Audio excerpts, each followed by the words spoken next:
إن الحمد لله نحمده ونستعينه ونستغفره ونعوذ بالله من شرور أنفسنا ومن سيئات أعمالنا من يهد الله فلا مضل له ومن يضلل فلا هادي له وأشهد أن لا إله إلا الله وحده لا شريك له وأشهد أن محمدا عبده ورسوله أما بعد فإن خير الحديث كتاب الله وخير الهدي هدي محمد صلى الله عليه وسلم وشر الأمور محدثاتها وكل محدثة بدعة وكل بدعة ضلالة وكل ضلالة في النار.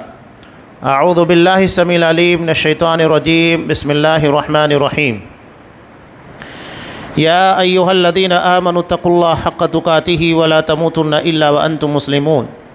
يا أيها الناس اتقوا ربكم الذي خلقكم من نفس واحدة وخلق منها زوجها وبث منهما رجالا كثيرا ونساء واتقوا الله الذي تساءلون به والأرحام إن الله كان عليكم رقيبا.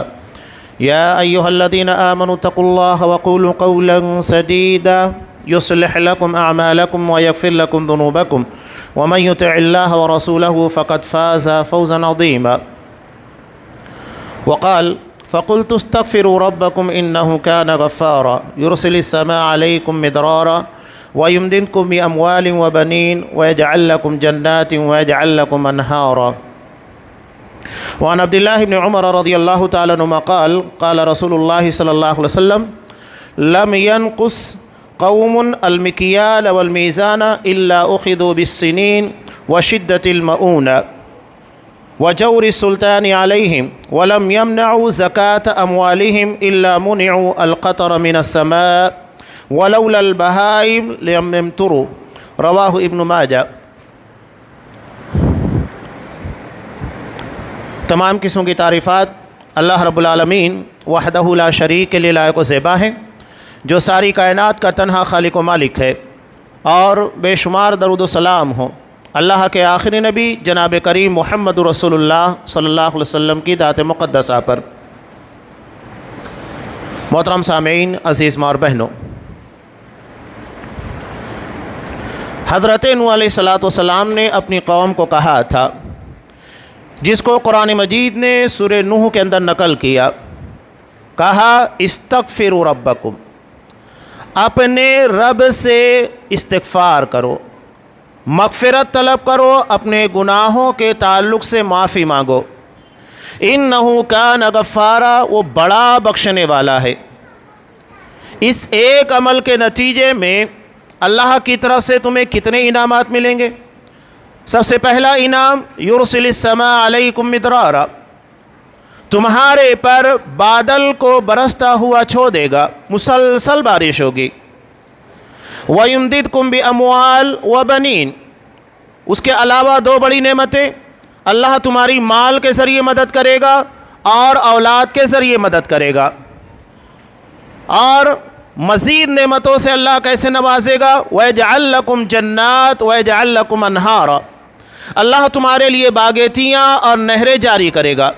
یہ ساری نعمتیں صرف ایک عمل کی بنیاد پر استغفار.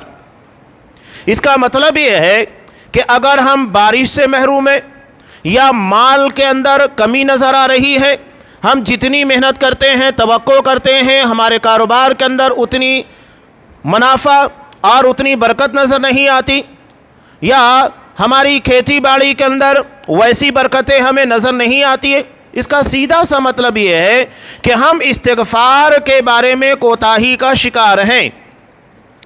حضرت نوح علیہ السلام کی قوم، جن کو حضرت نوح علیہ السلام نے کہا تھا استغفار کا، آپ کو پتہ ہے یہ قوم کون تھی؟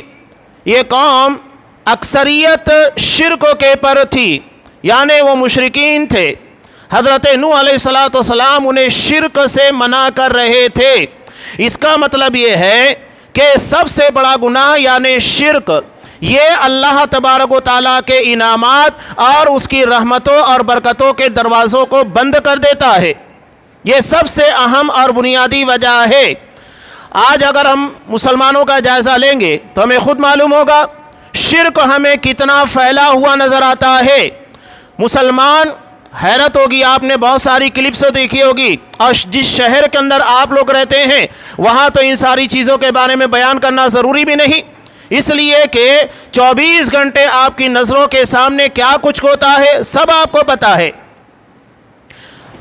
شرک جس کے بارے میں اللہ تبارک و تعالیٰ نے 18 انبیاء کرام کا تذکرہ کیا سورہ انعام کے اندر، اور اس کے بعد اللہ نے یہ کہا وَلَوْ أَشْرَكُوا لَحَبِطَ عَنْهُمْ مَا كَانُوا يَعْمَلُونَ، اگر بالفرض انہوں نے شرک کیا 18 انبیاء، حالانکہ تمام انبیاء دعوت توحید دینے والے ہوتے ہیں، اللہ کی توحید کی طرف دعوت دینے والے، زندگی کا ایک ایک لمحہ اسی کے لیے وقف ہوتا ہے، اس کے باوجود قرآن مجید نے کہا وَلَوْ أَشْرَكُوا، اگر بالفرض انہوں نے بھی شرک کیا لَحَبِطَ عَنْهُمْ مَا كَانُوا يَعْمَلُونَ، ان کے سارے اعمال کو ضائع کر دیا جائے گا، برباد ہو جائے گا۔ انبیاء سے زیادہ عمل کرنے والا کوئی ہے نہیں۔ نبی کریم صلی اللہ علیہ وسلم نے جب 3 صحابی آپ صلی اللہ علیہ وسلم کی ازواج مطہرات کے پاس آئے، آپ کی عبادت کے احوال کو جانا، تو اس میں ایک نے کیا کہا، میں ساری رات عبادت کروں گا، اور ایک نے کہا کہ ہمیشہ روزہ رکھوں گا، تیسرے نے کہا کہ میں نکاح ہی نہیں کروں گا تاکہ بیوی بچوں کی بنیاد کے پر عبادت میں خلل واقع نہ ہو۔ تب آپ صلی اللہ علیہ وسلم نے کیا کہا تھا، اما واللہ انی لاخشاکم للہ واتقاکم لا، سنو اللہ کی قسم میں تم لوگوں کے درمیان سب سے زیادہ اللہ کی خشیت اور اللہ کا ڈر رکھنے والا ہوں۔ اب یہاں ایک بات ضمناً آئیے تو میں بیان کرتا چلوں، قرآن مجید میں خشیت کا لفظ آتا ہے، خشیت یہ اردو زبان میں ڈر کے معنی میں ہی استعمال ہوتا ہے، لیکن عربی زبان انتہائی رچ لینگویج ہے، یہ بڑی وسیع المعنی زبان ہے۔ خشیت کا مطلب اردو زبان میں عام طور سے ڈر کر دیا جاتا ہے، لیکن یہ وہ ڈر نہیں ہے جو ہم سمجھ رہے ہیں، بلکہ یہاں خشیت کا مطلب اللہ کے اسماء و صفات، اللہ کے بارے میں علم حاصل کرنے کے بعد جو ڈر پیدا ہوتا ہے اسے خشیت کہا جاتا ہے۔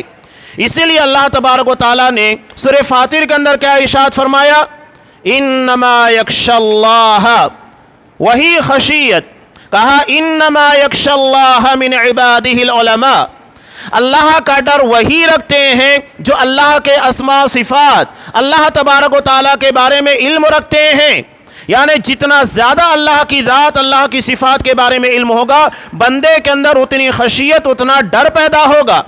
تو بغیر اسماء کے جانے، بغیر اللہ تبارک و تعالیٰ کی صفات کا علم کے ہم اللہ سے ویسا نہیں ڈر سکتے جیسا کہ ڈرنا چاہیے۔ اب اللہ تبارک و تعالیٰ کے بعد اللہ کے بارے میں سب سے زیادہ علم رکھنے والا کون؟ انبیاء ہوتے ہیں، لہذا آپ صلی اللہ علیہ وسلم نے کہا انی لاخشاکم للہ، کہ میں تم لوگوں کے درمیان اللہ کا سب سے زیادہ خوف، خشیت رکھنے والا، اس لیے کہ جتنا میں اللہ کو جانتا ہوں اتنا تم نہیں جانتے، واتقاکم لا، اور اللہ سے سب سے زیادہ ڈرنے والا، سب سے متقی بندہ ہوں۔ تو یہاں آپ صلی اللہ علیہ وسلم نے کیا کہا کہ کوئی میرے تقوی تک، کوئی میری خشیت تک نہیں پہنچ سکتا، کسی کی مجال نہیں ہے کہ وہ نعوذ باللہ انبیاء کے مقام یا ان کی خاک پا تک پہنچ پائے۔ بیان کرنے کا مقصود یہ ہے کہ جب انبیاء کرام کے اعمال اتنے زیادہ، ہر معاملے کے اندر وہ تمام بندوں سے اعلیٰ ترین مقام کے پر ہیں، تو ان لوگوں کے بارے میں قرآن مجید کہہ رہا ہے کہ وَلَوْ أَشْرَكُوا لَحَبِطَ عَنْهُمْ مَا كَانُوا يَعْمَلُونَ، کہ اگر انہوں نے بھی بالفرض شرک کیا تو ان کے سارے اعمال ضائع ہو جائیں گے۔ تو ہم جیسے لوگوں کے اعمال کتنے ہیں ہم بھی نہیں جانتے، اور نیکیاں کرنے کے بعد ہم دعویٰ نہیں کر سکتے کہ ہماری نیکیاں اللہ کے یہاں قبول ہوگی، یہ بھی ایک بڑا مسئلہ ہے۔ پتہ نہیں نیکیوں کا جو معیار ہونا چاہیے، عبادت کا جو معیار ہونا چاہیے، اس معیار کے پر ہم پہنچتے بھی ہیں کہ نہیں۔ اللہ تبارک و تعالیٰ نے ایک بہت پیاری بات کہی، کہا ان رحمت اللہ قریب من المحسنین، اللہ کی رحمت محسنوں کے انتہائی قریب ہوتی ہے، یعنی ہم یہ چاہتے ہیں کہ اللہ کی رحمت ہمارے پر نازل ہو، اور سب سے بڑی رحمت جو انسان، چرند، پرند، زمین کے پر رہنے والے تمام لوگوں کے لیے انتہائی ضروری، وہ ہے رحمت بارہ، یعنی بارش۔ اللہ کیا کہہ رہا ہے؟ اللہ کی رحمت کن لوگوں کے قریب ہے؟ محسنین، جو احسان کرنے والے ہیں۔ اور احسان عبادت کے اندر کیا ہے؟ ان تعبد اللہ کأنک ترا، کہ تم اللہ کی عبادت ایسے کرو گویا کہ تم اللہ کو دیکھ رہے ہو۔ یہ احسان کا پہلا درجہ ہے، اور اگر وہ چیز تمہارے اندر نہیں پیدا ہو پا رہی ہے تو اللہ تمہیں دیکھ رہا ہے۔ دو میں سے ایک جذبہ ہماری عبادتوں کے اندر ہونا چاہیے۔ اب یہاں عبادت یہ نہیں ہے کہ آپ صرف نماز پڑھ رہے ہیں، نماز عبادت ہے، روزہ عبادت ہے، کسی کے اوپر صدقہ کر دینا عبادت ہے، ہر چیز عبادت ہے۔ ہر وہ عمل جو اللہ کے حکم کے مطابق کیا جائے وہ عبادت ہے، وہ بندگی ہے۔ عبادت صرف نماز روزے کا نام نہیں ہے، ہر اس عمل کو عبادت کہا جاتا ہے جو اللہ کے حکم کے مطابق کیا جائے، یہ بندگی ہے۔ تو آپ جانیے، ہم اللہ کی رحمت کے قریب جانا چاہتے ہیں تو اللہ نے کہہ دیا اللہ کی رحمت کن لوگوں کے قریب ہے؟ محسنین۔ تو ہمیں احسان کرنے والا اپنی عبادات، اپنے معاملات کے اندر، آپ اگر تاجر ہیں تو احسان کیجئے۔ نبی کریم صلی اللہ علیہ وسلم نے کہا جھکتا ہوا تول کر دو، یعنی جتنا بنتا ہے اس سے زیادہ دو۔ عام تمام معاملات کے اندر یہی حکم ہے۔ قرآن مجید نے کن لوگوں کے تعلق سے کہا؟ وَيْلٌ لِّلْمُطَفِّفِينَ، کہ تباہی ہے، بربادی ہے مطففین کے لیے۔ کون ہے یہ مطففین؟ قرآن مجید کہتا ہے الَّذِينَ إِذَا اكْتَالُوا عَلَى النَّاسِ يَسْتَوْفُونَ، جب یہ لوگوں کو کوئی چیز وزن کر کے دیتے ہیں تو مال پورا لیتے ہیں۔ مثال کے طور پر 100 روپے کی چیز دی تو چیز 100 روپے کی نہیں دیں گے، لیکن پیسہ پورا 100 روپے کا وصول کریں گے۔ یہ ہے دھوکہ۔ اور یہی بات تو جو حدیث میں نے آپ کے سامنے پیش کی خطبہ مسنونہ کے بعد، اس حدیث کے اندر بھی وہی بات بیان کی گئی ہے۔ یہ دھوکہ دہی جو کہ عمومی طور کے پر اگر آپ دیکھیں گے ہر جگہ آپ کو چلتی ہوئی نظر آئے گی۔ تو پہلے اسٹیپ کے پر حضرت نوح علیہ السلام اپنی قوم کو خطاب کر کے کہہ رہے ہیں استغفار کو لازم پکڑو، یعنی سب سے پہلے شرک سے توبہ ہونا چاہیے۔ اگر ہم چاہتے ہیں کہ اللہ کی رحمت نازل ہو اور ہمارے مال میں، کاروبار کے اندر، ہمارے آپسی معاملات کے اندر، تو اس کے لیے بنیاد ہے کہ ہم شرک سے اپنے آپ کو بچائیں، ورنہ جتنے بھی اعمال ہیں شرک کی خطرناکی تباہی ایسی ہے یہ ہمارے پورے اعمال کو ضائع کر سکتا ہے۔ ہمارے کیا، قرآن مجید نے کہا کہ انبیاء کے سارے اعمال کو ضائع کر دے گا، تو پھر عام بندوں کی بساط کیا رہ جاتی ہے؟ کیا اللہ ان لوگوں کے اعمال ضائع نہیں کرے گا؟ یقیناً جب نبیوں کے اعمال ضائع ہو سکتے ہیں تو عام انسانوں کے اعمال کیوں ضائع نہیں ہوں گے؟ فَقُلْتُ اسْتَغْفِرُوا رَبَّكُمْ، استغفار، اپنے رب سے اپنے گناہوں کی معافی مانگو۔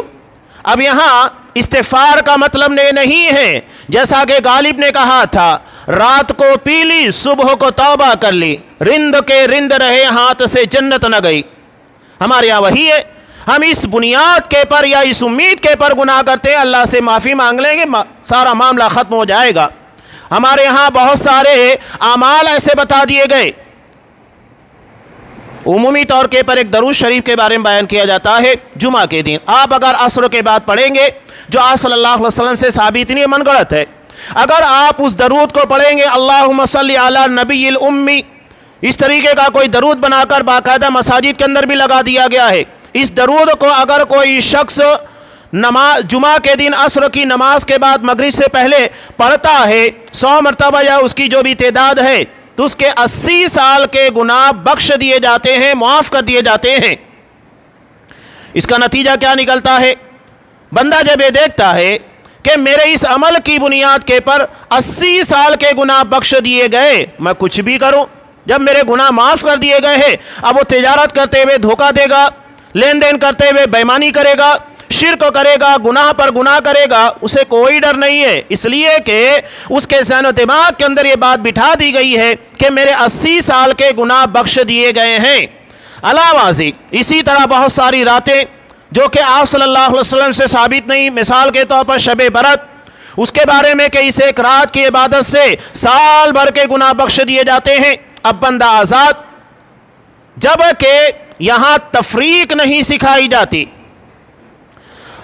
قرآن مجید میں بھی بڑی بڑی برکت کی باتوں کو بیان کیا گیا ہے، جیسا کہ لیلۃ القدر، اس کے بارے میں کہا خیر من الف شہر، 1000 مہینے کی عبادت سے بہتر ہے۔ لیکن یہاں وضاحت ہے، یہ ہمارے ان معاملات کے تعلق سے جو صغیرہ گناہ ہوتے ہیں، حقوق العباد، عام معاملات کے اندر جو بندوں کے ساتھ ہوتے ہیں، وہاں اگر کوتاہی اور غلطی ہوئی ہے تو اس کے بارے میں نبی کریم صلی اللہ علیہ وسلم کا یہ عمل سامنے رکھیے کہ آپ نے اپنی وفات سے چند روز قبل نماز ادا کرنے کے بعد منبر کے پر تشریف لائے اور خود کو پیش کیا، اور پیش کرتے ہوئے کہا اگر میں نے کسی کے پر زیادتی کی ہے یا کسی کا مال یا قرض میرے طرف رہ گیا ہے وہ مجھ سے لے لے، یہ نہ ہو کہ قیامت کے دن یہ ساری چیزیں مجھے دینا پڑ جائے۔ تو آپ صلی اللہ علیہ وسلم نے پیش کیا، ایک صحابی کھڑے ہوئے اور کہا کہ اللہ کا رسول میرے 3 درہم آپ کی طرف قرضوں کے طور پر باقی ہیں۔ آپ صلی اللہ علیہ وسلم نے کوئی تفتیش نہیں کی، میں نے کب لیا تھا، کیا گواہ ہے، نہیں، فوراً حضرت فضل بن عباس کو کہا کہ اپنے چچا زاد بھائی تھے، اس کا 3 درہم ادا کر دیا جائے، دے دیا۔ نبی کریم صلی اللہ علیہ وسلم کا یہ عمل بتاتا ہے حقوق العباد کے معاملے میں کوئی کوتاہی اللہ کے یہاں پر برداشت نہیں کی جائے گی کہ ہم نے لوگوں کو دھوکہ دیا، بھائی کا مال قصب کر لیا، یا تو پھر ہم نے بہن کے حقوق پر قبضہ کر لیا، یا لوگوں کو تجارت کے اندر لین دین کے اندر دھوکہ دیا، لوگوں کے ساتھ ظلم اور زیادتی کی، نہیں۔ تو حدیث مفلس اپنے سامنے رکھیے، حدیث مفلس، جہاں بندہ قیامت کے دن نماز، روزے، زکوٰۃ، یہ ساری نیکیوں کو لے کر آئے گا، اور نتیجہ کیا ہوگا؟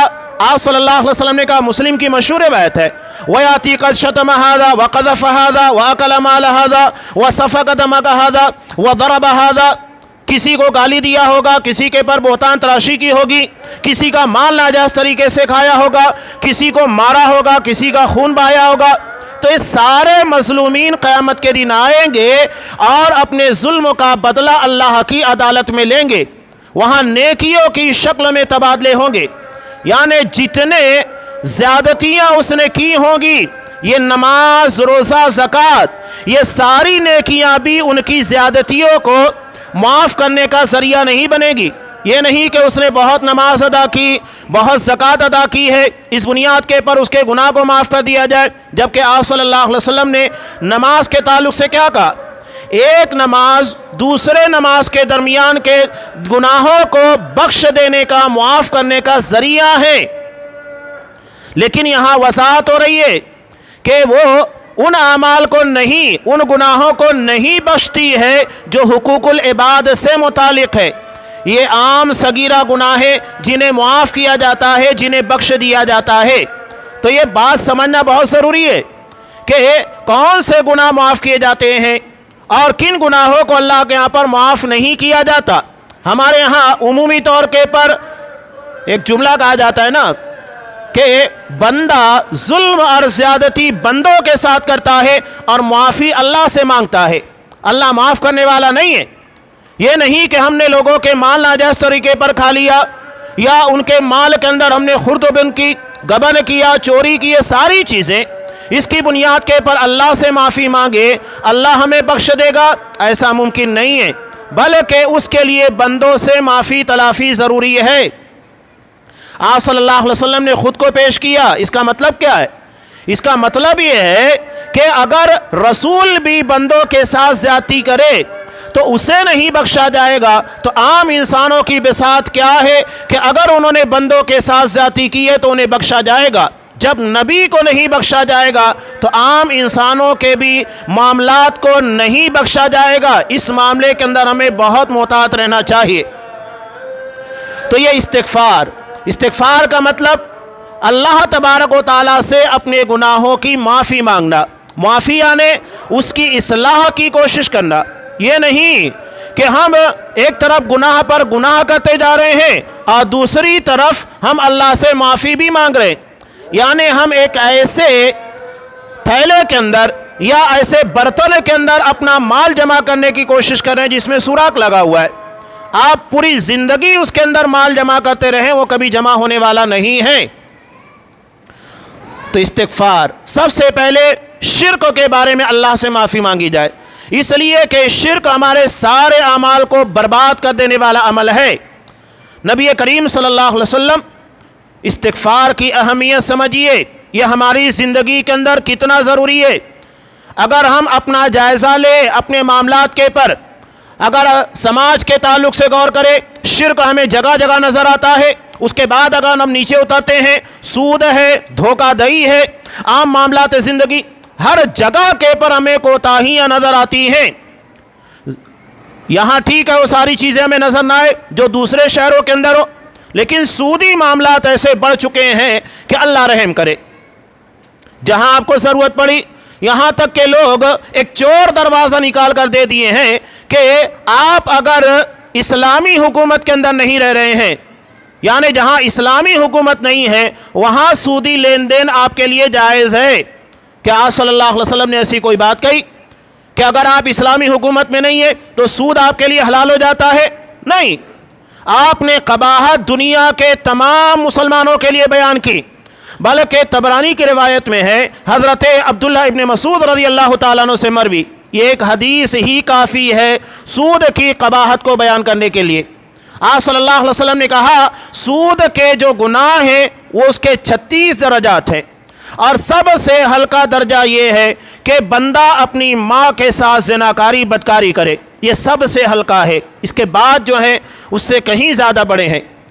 یہ سود کی قباحت آج ہمارے ہاں عمومی طور کے پر کاروباری لائنیں، عام معاملات زندگی، لوگ سود بیاج کے معاملات میں ملوث ہوتے ہیں، سودی قرض لیتے ہوئے انہیں شرم اور جھجک نہیں آتی ہے، مجبور ہیں، پریشانی ہے، کچھ کر نہیں سکتے، گاڑی لینا ہے وہاں سود لے لیں گے، کاروبار کرنا ہے وہاں سود لے لیں گے۔ یہ وہ سارے اعمال ہیں جو اللہ کے عذاب کو دعوت دینے والے ہیں۔ ہر جگہ آپ کو یہ چیز نظر آئے گی۔ اگر آپ نیچے اتریں گے، کیا ہمارا تعلیمی لائن، ایجوکیشنل معاملہ کیا یہ ٹھیک ٹھاک ہے؟ نہیں، وہاں پر بھی آپ دیکھیے کہ پورا ایک مافیا بیٹھا ہوا ہے، الا ماشاء اللہ۔ جب تک آپ کے پاس رشوت نہیں ہے 8 لاکھ 10 لاکھ 15 لاکھ، اس کے بغیر آپ قابلیت کے باوجود بھی اپنا مقام حاصل نہیں کر سکتے۔ یہ ہمارے یہاں عمومی پورے شہر کی بات کیجئے، پورے ملک کی بات کیجئے، ہر جگہ آپ کو یہ چیز نظر آئے گی، ہر جگہ آپ کو معاملات۔ میڈیکل لائن، ڈاکٹروں کی باتیں کیجئے، وہاں آپ کے سامنے کٹس ہے۔ بہت سارے ڈاکٹرز ایسے ہیں کہ اگر آپ کو ضرورت نہیں ہے ٹیسٹ کی، لیکن وہ آپ کو بھیجیں گے یہ رپورٹ لے کر آئیے، فلاں رپورٹ لے کر آئیے، ایک عام چیز بالکل واضح ہونے کے باوجود بھی وہ آپ کو بھیجیں گے، اس لیے کہ ان کا کٹ یعنی فیصد پرسنٹیج لگا ہوا ہے کہ اتنا آپ کو ہمیں دینا ہے۔ یہ وہاں جائیں گے تو اتنا ان لوگوں کے کھاتے میں آنے والا ہے۔ ہر لائن کو بگاڑ کر گندا کر کے رکھ دیا گیا ہے۔ کس جگہ آپ کہیں گے کہ معاملہ صاف ہے؟ جب یہ ساری چیزیں دیکھنے کے بعد مسلمان تاجر کے بارے میں غیر مسلم ڈرتا ہے کہ مسلمان جھوٹ بول دے گا، وہ تانا دیتے ہوئے کہتے ہیں کہ داڑھی رکھتے ہوئے جھوٹ بولتے ہیں۔ یہ مسلمانوں کے لیے بہت شرمناک بات ہے۔ ہم اسلام کی ترویج اور نشر و اشاعت کے بجائے اسلام کی بدنامی کا ذریعہ بن رہے ہیں۔ یہ بہت بڑا المیہ مسلمانوں کے لیے بنا ہوا ہے۔ یہ سارے عمومی حالات کے ہونے کے بعد کیا ہوگا؟ جو حدیث میں نے آپ کے سامنے پیش کی اسے اگر آپ غور کریں گے تو سمجھ میں آئے گا یہ جو ساری حالتیں ہیں یہ ہماری بدعمالیوں کا نتیجہ ہے۔ سورہ روم میں اللہ تبارک و تعالیٰ نے واضح کہا ظہر الفساد فی البر والبحر بما کسبت ایدی الناس، کہ زمین کی خشکی ہو یا تری ہو، یہاں جو بھی بگاڑ اور فساد برپا ہے یہ لوگوں کے اعمال ان کے کرتوتوں کی وجہ سے ہے، یعنی ہمارے گناہوں کے اثرات یہ زمین کی خشکی اور طریقے پر اثر انداز ہوتے ہیں، اس لیے کہ جیسے ہمارے اعمال ہوں گے۔ آپ صلی اللہ علیہ وسلم کی ایک مشہور حدیث اعمالکم امالکم، تمہارے اعمال ہی تمہارے حاکم ہیں، یعنی جیسا عمل ہم کریں گے ویسے ہمارے پر حکماں مسلط ہونے والے ہیں، ویسے ہمارے ساتھ فیصلے ہونے والے ہیں۔ آج ہم رونا روتے ہیں ملکوں کے حالات کا، مسلمانوں کے حالات کا، لیکن اس سے پہلے کیا ہم اپنے اعمال کا جائزہ نہیں لیں گے؟ ایک کسان اگر فصل لگاتا ہے ساری چیزیں ٹھیک ٹھاک ہونے کے باوجود فصل صحیح نہیں آتی ہے، اس کا مطلب یہ ہے کہ بیج کے اندر خرابی ہے۔ تو یہی معاملہ ہے، ہمارے اعمال کی خرابی ہے اور ہم ذمہ دار کسی اور کو بنا رہے ہیں۔ اگر ہمارے اعمال صحیح ہو جائے تو اللہ تبارک و تعالیٰ کی طرف سے یقیناً رحمت نازل ہوگی۔ اللہ نے کیا کہا؟ ان رحمت اللہ قریب من المحسنین۔ تو ہمیں غور کرنا چاہیے، اللہ کی رحمت محسنین کے قریب ہے، تو کیا ہم محسن ہیں؟ دنیا میں اگر کوئی شخص ہمارے پر زندگی کے کسی موڑ کے پر، پریشانی کے موقع پر احسان کر دیتا ہے تو زندگی بھر ہم اس کا احسان نہیں بلاتے، لیکن اللہ نے ہمارے پر کتنے احسانات کیے ہیں۔ وہ کہتا ہے وَإِن تَعُدُّوا نِعْمَتَ اللَّهِ لَا تُحْصُوهَا، کہ اگر اللہ کی نعمتوں کو شمار کرنا چاہو شمار نہیں کر سکتے۔ یہ اللہ کے احسانات ہے، بلکہ ایک دن کے احسانات ہم نہیں شمار کر سکتے۔ ہم اس احسان کے بدلے میں اللہ کا کتنا شکر ادا کرتے ہیں اور وہ کیا مانگتا ہے ہم سے۔ تو ان ساری چیزوں پر غور کرنا بہت ضروری ہے۔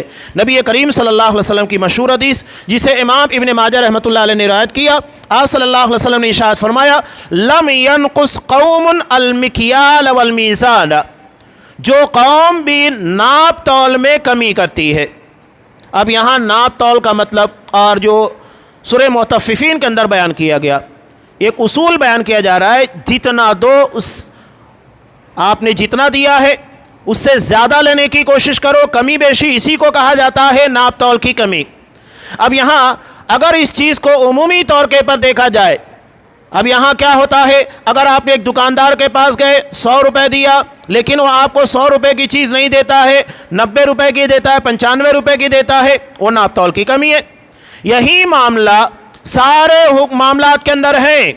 چاہے اگر آپ کسی جگہ جاب کر رہے ہیں، شیخ صالح العثیمین رحمہ اللہ نے، شیخ محمد بن صالح العثیمین رحمہ اللہ نے اس ضمن کے اندر یہ فتویٰ بھی دیا ہے، ان سب چیزوں پر غور کرنا ہے۔ وہ کہتے ہیں اگر کوئی شخص کسی جگہ جاب کر رہا ہے، اس کی سروس ہے، نوکری ہے، مثال کے طور پر اسے 5 گھنٹے کی ڈیوٹی دی گئی، اب وہ 5 گھنٹے ڈیوٹی نہیں کرتا بلکہ 5 گھنٹے میں کمی کرتا ہے، 10 منٹ، 15 منٹ، آدھا گھنٹہ، 1 گھنٹہ، تو وہ خیانت کرتا ہے۔ اتنی پیمنٹ اس کے لیے حلال نہیں ہے، اس لیے کہ معاہدے کی روح سے 5 گھنٹہ اسے ڈیوٹی نبھانا تھا۔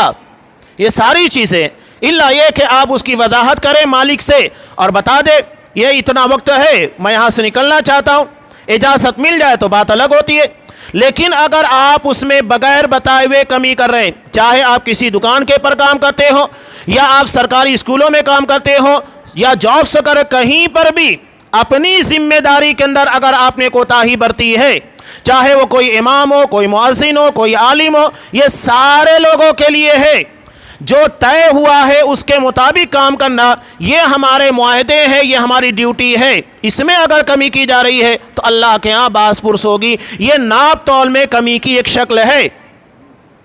یہی معاملہ بیٹا اگر باپ کی خدمت میں کمی کرتا ہے، یہ بھی ناپ تول کی کمی، کہ باپ سے لینا ہے تو برابر وصول کر رہا ہے لیکن خدمت جو کرنا چاہیے وہ نہیں کر رہا ہے، یا باپ اگر اپنی اولاد کے تئیں یہ کوتاہی برت رہا ہے، وہاں پر بھی یہی معاملہ، بھائی بھائی کا، ساری جگہ پر، یعنی آپ جتنا دے رہے ہیں اس سے کم لے یا اس سے زیادہ کا مطالبہ کرے، یہ سب چیزیں ناپ تول کی کمی کا نتیجہ ہے۔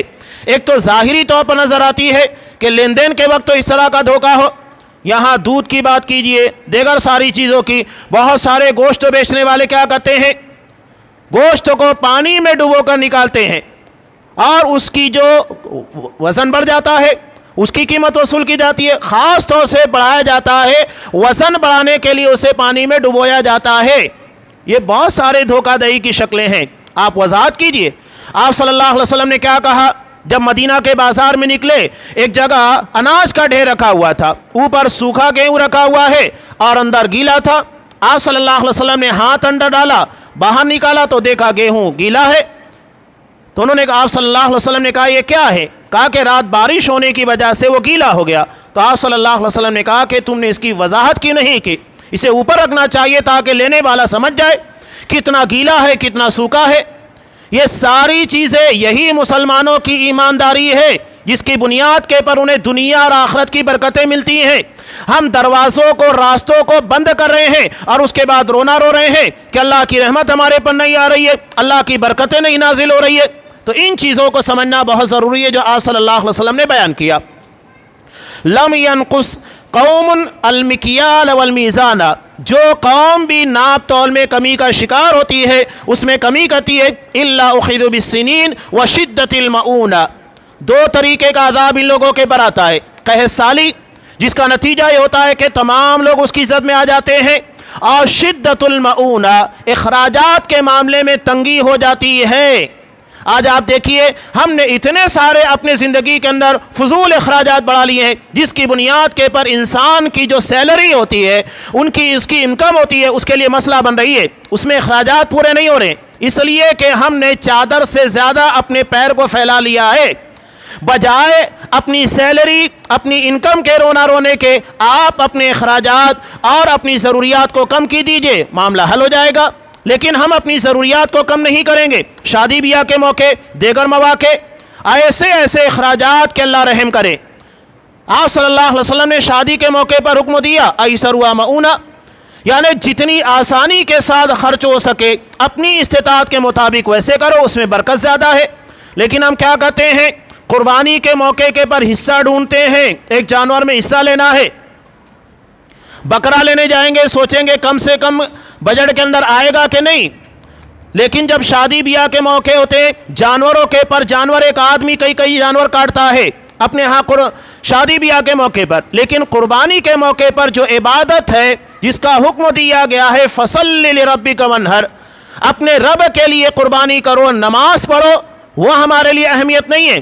آپ صلی اللہ علیہ وسلم نے شادی بیاہ کے مواقع کے لیے کہا کہ اس میں آسانی پیدا کی جائے، لیکن ہم وہاں سختی کر رہے ہیں، اور یہ بہت ساری چیزیں ہمارے یہاں شادی بیاہ کے مواقع کے پر، ذات برادری، عمر کا زیادہ ہو جانا، بہت سارے ایسے معاملات ہیں جو ہم نے خود اپنے آپ کو ان زنجیروں میں جکڑ لیا ہے۔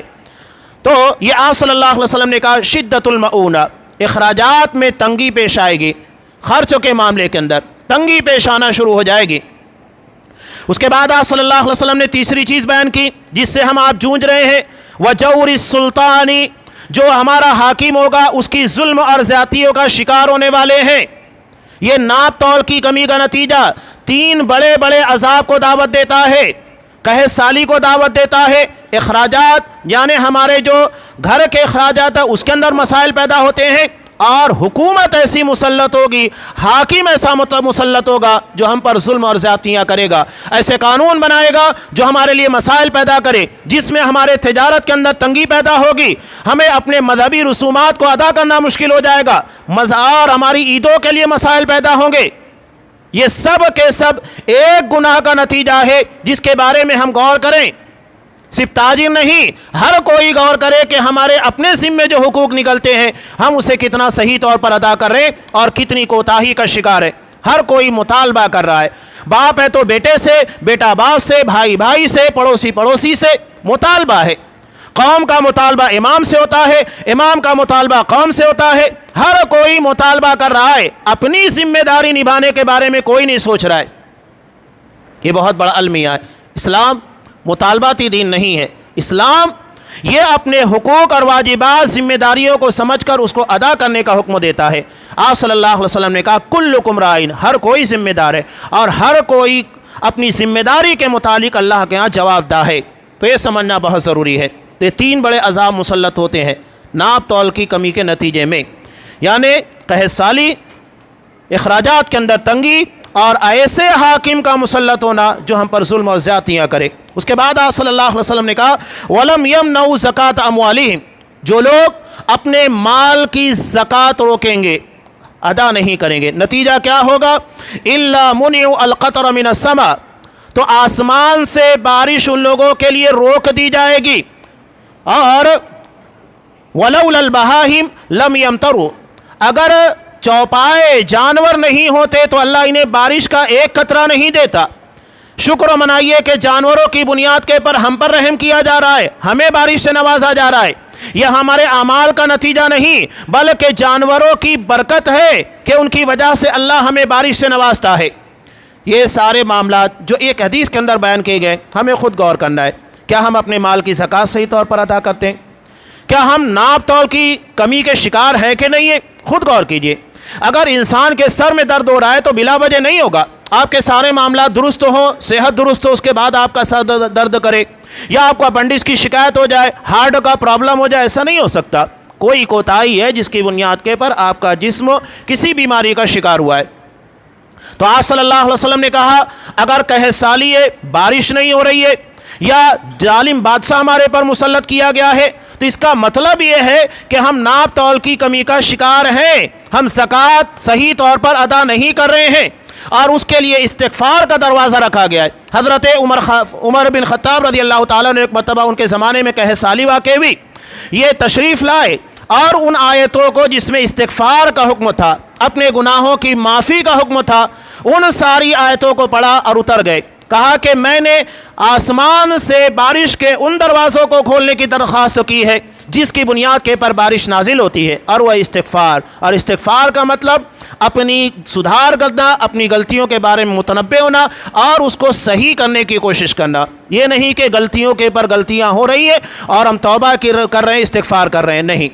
یہ ظاہری چیزیں ہیں جو بالکل واضح ہیں، جو آپ صلی اللہ علیہ وسلم نے بیان کی۔ یہ حالات جو ہمارے پر مسلط ہیں، یہ خود ہماری کوتاہیوں کا ہے۔ قرآن صاف کہتا ہے وَمَا أَصَابَكُم مِّن مُّصِيبَةٍ فَبِمَا كَسَبَتْ أَيْدِيكُم، جو مصیبت آتی ہے تمہارے اپنے اعمال کا نتیجہ ہے۔ اللہ تبارک و تعالیٰ سے دعا ہے کہ پروردگار یہ جو بارش ہمارے پر نازل نہیں ہو رہی ہے، جس کی ضرورت سب سے زیادہ انسانوں کو ہے، ہم خطاکار لوگوں کو ہے، پروردگار ہم جانتے ہیں کہ ہمارے گناہ ہماری غلطیوں کا نتیجہ ہے۔ پروردگار تو ہمیں توبہ استغفار کی توفیق دے، ہمارے توبہ میں استغفار میں ایسی برکت دے جس کی بنیاد کے پر بارش نازل ہو سکے۔ پروردگار توبہ کی جو صحیح شکل ہے، یعنی اللہ سے رجوع کرنے کے بعد دوبارہ اس گناہ غلطی کی طرف قدم نہ بڑھانا، اس کے بارے میں سوچنا نہیں، ہمیں ایسے توبۃ النصوح کی توفیق عنایت فرما۔ کثرت سے استغفار کرنے، اپنے گناہ کی معافی مانگنے کی توفیق دے، اور ہمارے استغفار میں توبہ میں برکت عطا فرما، اور اس کی بنیاد کے پر ہم قحط سالی یا تو اخراجات کی تنگی، ظالم حکمراں، جن چیزوں سے ہم جونج رہے ہیں، پروردگار ان ساری چیزوں سے ہمیں نجات عطا فرما، جب تک ہمیں دنیا میں رکھ اسلام کے پر اور ہمارا خاتمہ ایمان کے پر فرما۔ آمین۔ بارک اللہ لنا ولکم فی القرآن العظیم ونفعنی وإیاکم بالآیات والذکر الحکیم، انہ تعالی جواد کریم ملک رؤوف رحیم۔